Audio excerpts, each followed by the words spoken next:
Now, Islamic State fighters have released another video of a British hostage. It shows John Cantlie delivering a script that mocks the US strategy against the Islamic State group.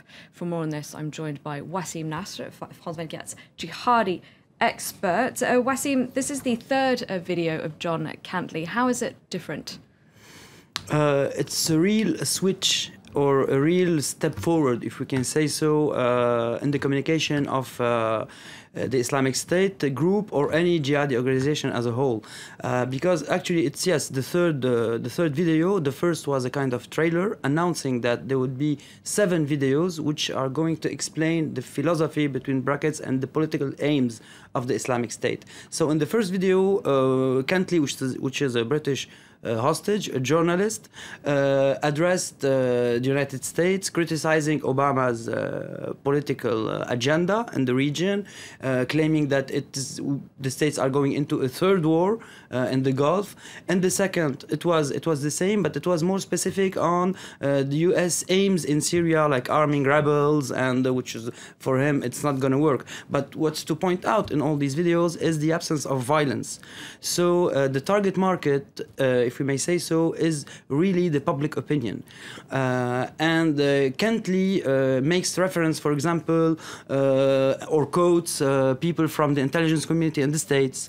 Even the map that was used to point out the territory under the control of the Islamic State is a point made by the Institute of War in the States.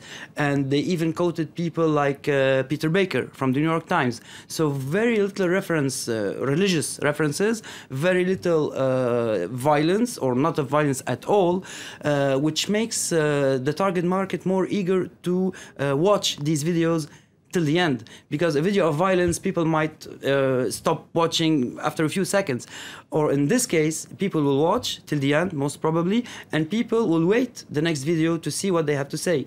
And in the second video, which is to point out also, it's the first time that the Islamic State group denies officially any murder, as they say, or any attack on civilians like Christians and Yazidis in Iraq in the mouth of Cantlie, which makes it more serious, or more people might believe him more than someone from the Islamic State. So it's a real communication strategy, and it's a real step to something that we haven't witnessed before.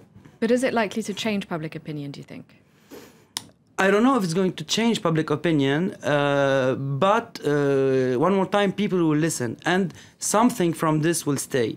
And there's also a glimpse, or they are pointing out also something which is known like the tales of 1001 Night in the Arab world. And as you know, it was the daughter of a vizier which married a very bloody emir who used to kill every woman he marries. And this, in the legend, they say that this princess was able to stay alive in telling a story every night to this emir. So Cantlie today might be preserving his life or surviving by telling these stories, which are going to be in 7 episodes. So it's something new in the communication of jihadi groups as a whole, and it points out that the Islamic State chooses really the target market very well, because the videos addressed to the local population in Syria and Iraq are not the same as the videos addressed to the political leaders in the West or in the Arab world. And when they address the public opinion, they address him this way with codes he can understand, and we'll see what will stay in the mind of the people. Okay, thank you very much indeed, Wes.